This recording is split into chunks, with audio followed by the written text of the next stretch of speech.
हरे कृष्णा। तो आप सभी भक्तों का बहुत बहुत स्वागत है आज के हमारे इस कार्यक्रम में, जिसका नाम है चेतो दर्पण मार्जन।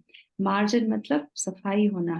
चित्त की सफाई कैसे होती है? चित्त की सफाई होती है जब हम हरे कृष्ण महामंत्र का नाम लेते हैं, क्योंकि भगवान हमारे हृदय में विराजमान है परमात्मा के स्वरूप में।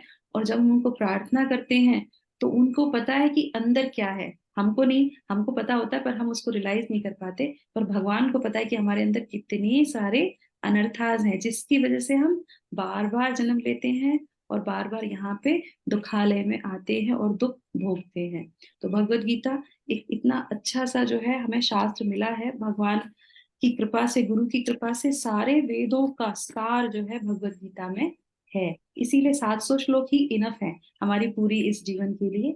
बस इसको पढ़ लीजिए, जीवन में उतार लीजिए तो आपका जीवन जो है सफल हो जाएगा, मेरा जीवन सफल हो जाएगा, है ना। हरे कृष्णा।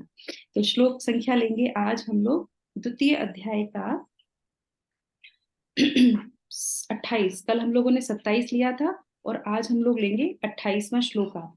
तो 27 वाले श्लोक में हमने देखा था कि किस तरीके से भगवान अर्जुन को जो है प्रयास करते हैं समझाने का, कर्म के जो है आधार पे। आज वो जो है सारी फिलॉसफी इकट्ठी करके और फिर जो है उनको समझाएंगे, क्योंकि अब वो अपना सारे एफर्ट लगा रहे हैं अर्जुन को समझाने के लिए, जिस तरीके से एक गुरु करते हैं। क्योंकि भगवान ने गुरु का जो है यहाँ पे दायित्व तो संभाला है अर्जुन को। कहते हैं कि वो कहते हैं कार्पण्य दोषो उपहत स्वभावा। तो मेरा तो ये मैं समझ नहीं पा रहा हूँ, इसीलिए मैं आपकी शरण में आया हूँ।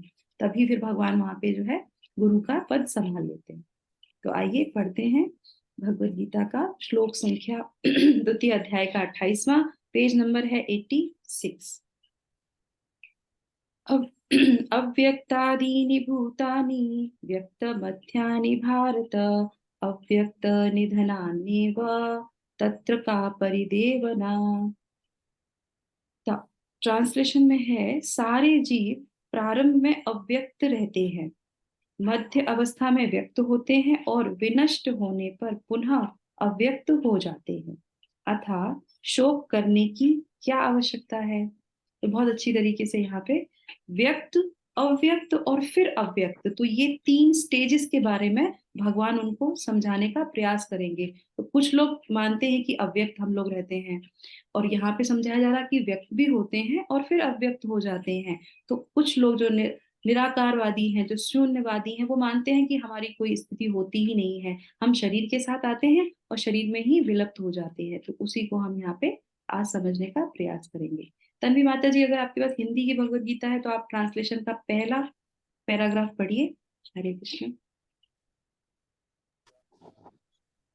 माता जी, श्लोक क्रमांक क्या बोला है आपने? आवाज तेज, थोड़ी सी आपकी आवाज नहीं आ रही। हरे कृष्णा, आवाज आ रही है श्लोक आपको? संख्या 28, पेज द्वितीय अध्याय, पेज नंबर है 86 हिंदी की, और उसका पहला पैराग्राफ आप पढ़ लीजिए। दूसरा कौन सी माता जी है यहाँ पे उपस्थित? जी। ओके, पूजा माता जी, आपके पास भी भगवत गीता है तो आप भी पढ़ सकते हैं सेकंड पैराग्राफ। पढ़िए तन्वी माता तात्पर्य, जी। पहला पैराग्राफ। हाँ, तात्पर्य थोड़ा लाउड। हाँ। परम सत्य को जानने वाला भौतिक संगति में अपनी विषम स्थिति को जानता है। वह जानता है कि वह भगवान कृष्ण का अंश है और उसका स्थान इस भौतिक सृष्टि में नहीं होना चाहिए। वह अपने वास्तविक स्वरूप को भगवान के अंश के रूप में जानता है, जो सच्चित आनंद है, और उसे यह अनुभूति होती रहती है कि मैं किसी कारण से देहात्म बुद्धि में फंस चुका हूँ। अपने अस्तित्व की शुद्ध अवस्था में उसे सारे कार्य भगवान कृष्ण की सेवा में नियोजित करने चाहिए। फलतः वह अपने आप को कृष्ण भावनामृत के कार्यों में लगाता है और भौतिक इंद्रियों के कार्यों के प्रति स्वभावतः अनासक्त हो जाता है, क्योंकि ये परिस्थिति जन्य तथा अस्थायी है। वह जानता है कि उसके जीवन की भौतिक दशा भगवान के नियंत्रण में है। फलतः वह सभी प्रकार के भौतिक बंधनों से विचलित नहीं होता, क्योंकि वह इन्हें भगवत कृपा मानता है। श्रीमद् भागवत के अनुसार तात्पर्य यह स्वीकार करते हुए कि 2 प्रकार के दार्शनिक हैं, एक तो वे जो आत्मा के अस्तित्व को मानते हैं और दूसरे वे जो आत्मा के अस्तित्व को नहीं मानते। कहा जा सकता है कि किसी भी दशा में शोक करने का कोई कारण नहीं है। आत्मा के अस्तित्व को न मानने वाले को वेदांतवादी नास्तिक कहते हैं। यदि हम तर्क के लिए इस नास्तिकतावादी सिद्धांत को मान भी ले तो भी शोक करने का कोई कारण नहीं है। आत्मा के पृथक अस्तित्व से भिन्न सारे भौतिक तत्व सृष्टि के पूर्व अदृश्य रहते हैं। इस अदृश्य रहने की सूक्ष्म अवस्था से ही दृश्य अवस्था आती है। जिस प्रकार आकाश से वायु उत्पन्न होती है, वायु से अग्नि, अग्नि से जल और जल से पृथ्वी उत्पन्न होती है। पृथ्वी से अनेक प्रकार के पदार्थ प्रकट होते हैं, यथा एक विशाल गगनचुंबी महल पृथ्वी से ही प्रकट हुए। जब इसे ध्वस्त कर दिया जाता है तो वह अदृश्य हो जाता है और अनंतः परमाणु रूप से बना रहता है। शक्ति संरक्षण का नियम बना रहता है, किंतु कालक्रम से वस्तुएं प्रकट तथा अप्रकट होती रहती है। अंतर इतना ही है। अतः प्रकट होने व्यक्त या अप्रकट अव्यक्त होने पर शोक करने का कोई कारण नहीं है। यहाँ तक कि अप्रकट अवस्था में भी वस्तुएं समाप्त नहीं होती। प्रारंभिक तथा अंतिम दोनों अवस्थाओं में ही सारे तत्व अप्रकट रहते हैं। केवल मध्य में वे प्रकट होते हैं और इस तरह इससे कोई वास्तविक अंतर नहीं पड़ता। और पढ़ लूं माता जी? हाँ।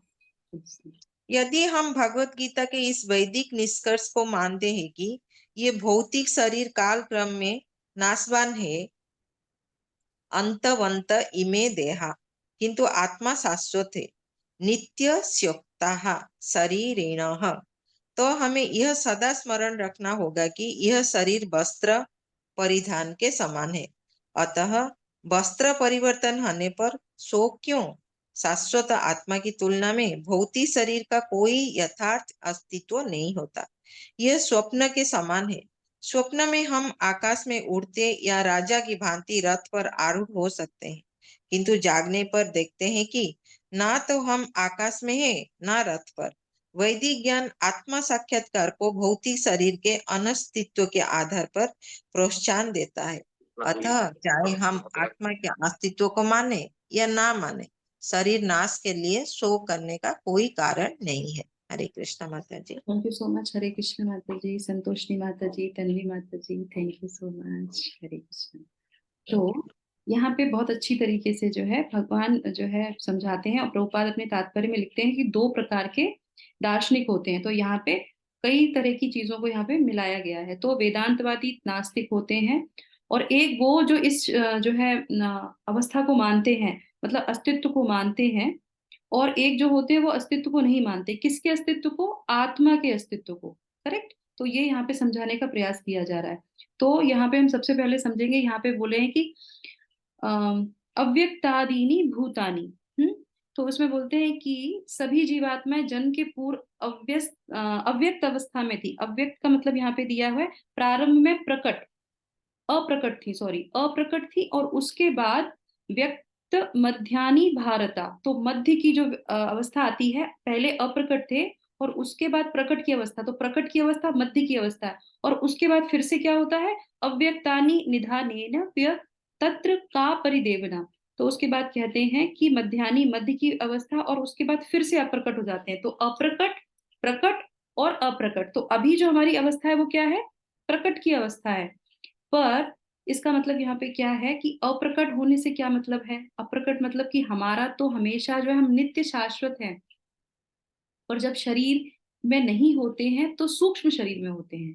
करेक्ट। और इसी को नास्तिकतावादी कहते हैं कि हम नहीं होते हैं, है ना, सूक्ष्म रहते हैं। ये हमें शास्त्र बताते हैं कि जब हम दिखाई नहीं देते, नेत्र गोचर नहीं होते। नेत्र गोचर का मतलब है नेत्रों को न दिखना। तो जब हम शरीर में होते हैं तो हम नेत्रों को दिखाई देते हैं।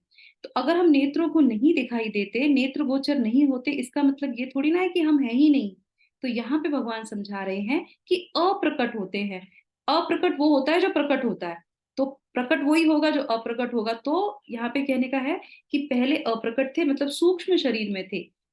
मन बुद्धि अहंकार हमारे साथ था सूक्ष्म शरीर में, और उसके बाद ये शरीर आता है और उसके बाद फिर से जो है हम अप्रकट हो जाते हैं। तो हमारे लिए यहाँ पे बहुत अच्छी लर्निंग क्या है, जो शिला प्रभुपाद यहाँ पे समझाना चाह रहे हैं कि पंच तत्वों का बना हुआ ये शरीर है। तो यहाँ पे उन्होंने एक एग्जाम्पल बहुत अच्छा दिया है कि गगनचुंबी इमारत बनाते हैं, वो किससे बनती है? 5 चीजों से मिलके बनती है। हमारा शरीर मान लीजिए एक गगनचुंबी इमारत की तरीके से है, और वो किससे बना हुआ है? पंचभूतों से, वायु, अग्नि, जल और आकाश, पृथ्वी, इन सब चीजों से मिलके ये बनता है। इमारत बनी, इमारत बनने के बाद क्या हुआ कि वो ढेर हो गई, मतलब वो नीचे गिर गई। तो क्या हो गया? उसका विनाश हो गया? नहीं, वो पंचभूतों से ही इमारत बनी थी और ध्वस्त होने के बाद पंचभूतों में ही मिल गई। हम जो है ये शरीर को छोड़ के आगे चले जाते हैं, पर इसमें एक कारण रहता है, हमको ये नहीं पता होता है कि हम आगे किस शरीर में जाएंगे। ये सिर्फ किसको पता होता है? परमात्मा को। और परमात्मा भगवान जो है वो अपने पार्षदों के साथ, उनको ये सारी योजना पता रहती है। जिस तरह से एक विद्यार्थी विद्यालय में जाता है पढ़ने के लिए, है ना, तो उसको नहीं पता होता टेस्ट पेपर में क्या आने वाला है, पर प्रिंसिपल को और उनके जो साथ के उनके जो अध्यापक होते हैं उनको पता होता है कि इनको टेस्ट पेपर में हमें क्या देना है। करेक्ट? तो इसी तरीके से हमें नहीं पता होता कि हम जो कार्य करते हैं उसके आधार पर यमराज जी जो है तैयार बैठे रहते हैं, और चित्रगुप्त जी तैयार रहते हैं, लिखते रहते हैं कि हाँ अब इसको नेक्स्ट में ये शरीर देने वाले हैं। तो हम तो वहीं पे रहते हैं, पर नेत्रों को गोचर नहीं होते हैं। इसी तरीके से ये जो जर्नी है हमारी, वो किस तरीके से है? ट्रेन की तरीके से है। तो हमें भी यहाँ पे समझना चाहिए कि हम जो आए हैं इस धरा पे, ये ट्रेन की तरह हमारा जीवन चक्र चल रहा है। जिस तरीके से ट्रेन के डिब्बे में बहुत सारे लोग आते हैं और हमारे साथ बैठते हैं, तो हम क्या करते हैं? उनके साथ जो है जो है खाना खाते हैं, प्रसाद ये सब ग्रहण करते हैं, और उसके बाद जो है उनके साथ हंसी मजाक करते हैं, और फिर जो है क्या होता है कि अ, थोड़ी देर उनके साथ मेल मिलाप करते हैं, हंसी मजाक करते हैं, पर ऐसा नहीं है कि हम टाइम से उससे जो है अपने गंतव्य पे ना उतरे। अगर हमें जहाँ पे उतरना है हमें वहीं पे ही उतरना पड़ेगा, नहीं तो क्या, वो ट्रेन चलती जाएगी और हम उन्हीं के संग मस्त हो जाएंगे। तो एक्चुअल में यही होता है कि हम जो है जितने भी पैसेंजर्स हमारे साथ होते हैं हम उन्हीं के साथ मिल जाते हैं। तो यहाँ पे यही हमको जो है शिला प्रभुपाद समझा रहे हैं। ठीक है? और उसके बाद आता है कि सभी जीवात्माएं जन्म के बाद अब व्यक्त हो जाती हैं। तो ये जो हमारी स्थिति है वो मध्य की है, जिसमें हम दृष्टिगोचर हो रहे हैं। तत्र का परिदेवना, फिर भगवान कहते हैं कि तुम्हें इसका शोक नहीं करना चाहिए। ठीक है?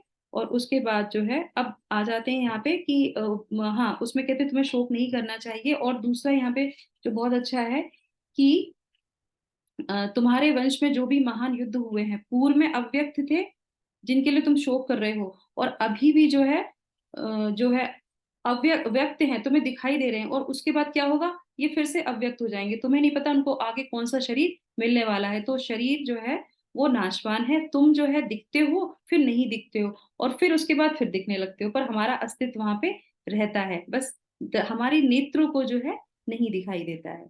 ठीक है? तो इसके बाद जो है भगवान जो है अर्जुन को किस नाम से पुकार रहे हैं? कौन बताएगा? भारत।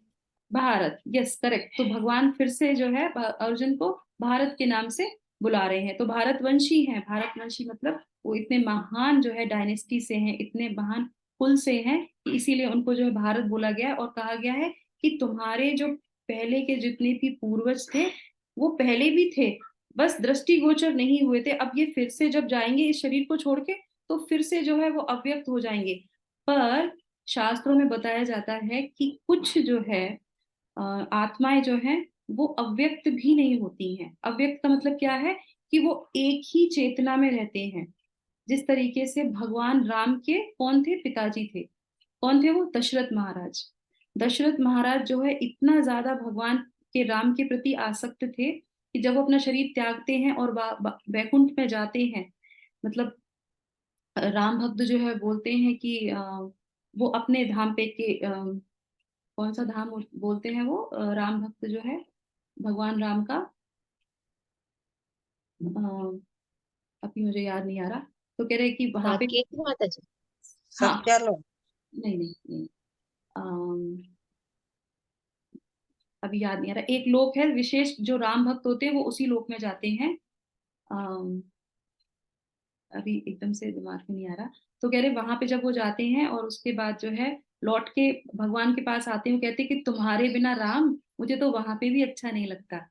तो वो कहने के क्या तात्पर्य यहाँ पे, कि शरीर उनके चेंज नहीं होते हैं और वो एक ही अवस्था में रहते हैं, तो वो विशेष प्रकार की जीवात्माएं होते हैं। क्यों? क्योंकि उन्हें अपनी साधना और अपनी भक्ति इतनी तीव्र करते हैं वो भगवान के प्रति, कि वो उसी अवस्था में हमेशा रहते हैं। पर हम, क्योंकि हम भगवान को हमेशा भूल जाते हैं, तो हम क्या करते हैं, हम हमेशा जो है शरीर को बदलते रहते हैं, और इसी को जो निराकारवादी होते हैं, जो शून्यवाद होती है, वो क्या कहते हैं कि अव्यक्त है, हम हैं ही नहीं, हमारा कोई अस्तित्व नहीं है।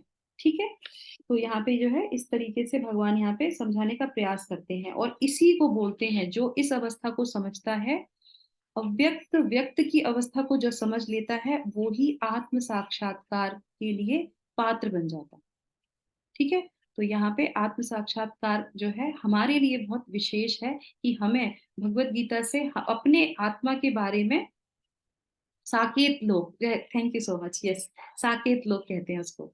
तो साकेत धाम कहते हैं, जैसे हम लोग बोलते हैं ना कि गोलोक वृंदावन धाम, तो जो राम के फॉलोअर होते हैं वो साकेत धाम बोलते हैं। Correct, thank you so much Sumit प्रभु जी। तो यहाँ पे हमारे लिए क्या है कि आत्म जो है साक्षात्कार, जो लास्ट में प्रभुपाद यहाँ पे लिख रहे हैं कि वैदिक ज्ञान आत्म साक्षात्कार को भौतिक शरीर के अनअस्तित्व के आधार पर प्रोत्साहन देता है, अतः चाहे हम आत्मा के अस्तित्व को माने या ना माने, शरीर नाश के लिए शोक करने का कोई कारण नहीं है। तो अगर आप मानते हो और नहीं मानते हो, तो दोनों ही अवस्था में शरीर के लिए शोक करने का तो कोई कारण नहीं बनता है। तो भगवान सारी फिलॉसफी इकट्ठी करके अर्जुन को समझाने का प्रयास करते हैं। ठीक है, तो हम यहाँ पे इसको विराम करेंगे। हरे कृष्णा। जगत गुरु श्रील प्रभुपाद की